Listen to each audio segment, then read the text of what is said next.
Hi, welcome back to Noelcrafts. In today's episode, we are going to learn how to knit this seed stitch. I love the seed stitch because the front and the back is the same, so it's good for knitting blankets.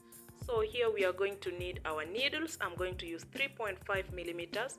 Then I'm going to double strand a medium weight yarn. So let's get started. We will be using the long tail cast on method. So leave some amount of yarn on the other end. We are going to need only 12 stitches.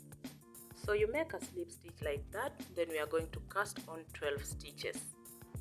If you're a beginner and you're not familiar with the long tail cast on method, I have a tutorial on this channel so you can get an idea of how to cast on using the long tail method.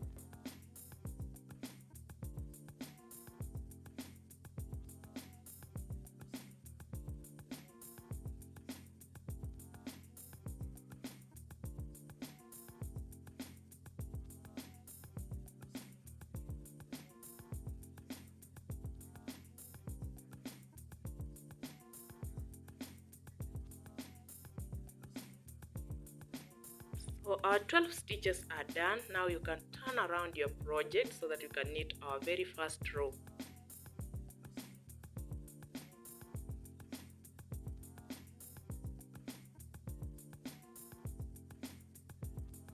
So we will not work in the first stitch on the needle, so just pass it to the other needle without doing anything to it like that. After this, we are going to purl that stitch that follows like that. Remove the stitch on the needle after the purl. The next stitch that follows, we will knit through it, and when it comes to knitting, you just do it like you will do when you are crocheting. So you insert your hook, you yarn over, and then you pull through. Once you are done, remove the stitch on the needle. The next stitch that follows will be a purl. So insert your hook and purl that stitch as shown, like that. Our next stitch is going to be a knit stitch, just like you will do crochet. Insert your hook, yarn over, and then pull through, like that. Once you are done, remove the stitch on the needle. The next stitch will be a purl. You can easily understand the pattern. You just do the opposite of what you did before. This means if the previous stitch was a knit stitch, the next stitch that follows should be a purl. And if the next stitch was a purl stitch, the next stitch that will follow will be a knit stitch. We are going to continue with this pattern to the end of the row.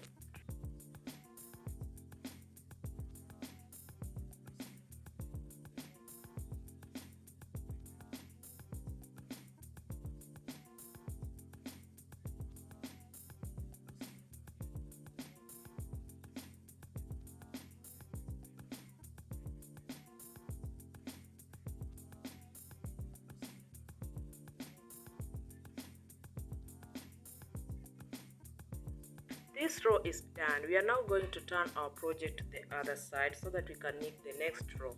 Now you'll have to pay attention on this one, but I promise it's not as hard as it may sound.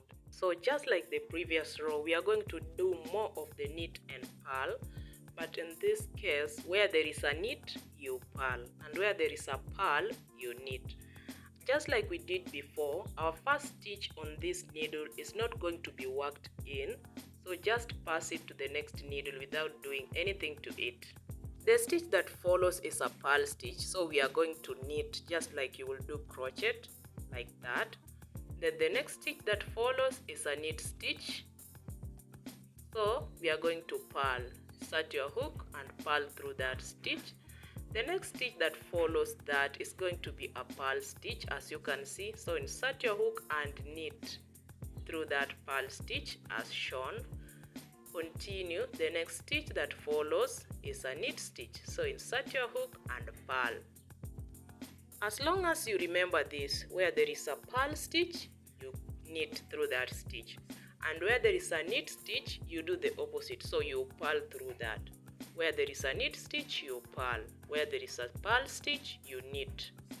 Once you memorize that pattern, where there is a purl stitch, you knit. Where there is a knit stitch, you purl. You'll not find any problem in knitting the seed stitch. That's just all you have to do for the entire project. It doesn't matter how big the project is, be it a scarf or a headband or a blanket, this is the pattern. So I'm going to continue to knit some more so that I can make this project a bit bigger so that you can understand the texture, where the texture comes from. But remember, we are keeping the pattern. Where there is a knit, you purl, and where there is a purl, you knit. Also, do not forget the first stitch on the needle will not be working on it, although the last stitch we work through it just like I've been doing. So turn around your project so that we can knit one more row.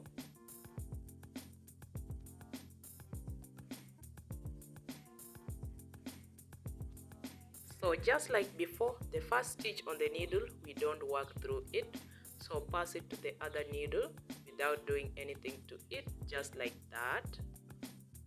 Then you have to look, the following stitch is a knit stitch, so you purl. The stitch that follows is a purl stitch, so we are going to knit through that. So insert your hook, yarn over and pull through. Let's continue. The next stitch is a knit stitch, so you purl.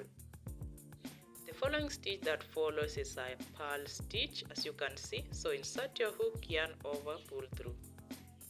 Our next stitch is a knit stitch, so you purl. Our following stitch will be a purl stitch, as you can see. So insert your hook, yarn over, pull through. You can already see the texture that we are getting, and this is the texture that is going to be all throughout our project. The stitch that follows is a knit stitch, so we are going to purl. The next stitch is a purl stitch, so we will knit. The stitch that follows, as you can see, is a knit stitch, so in that we will purl.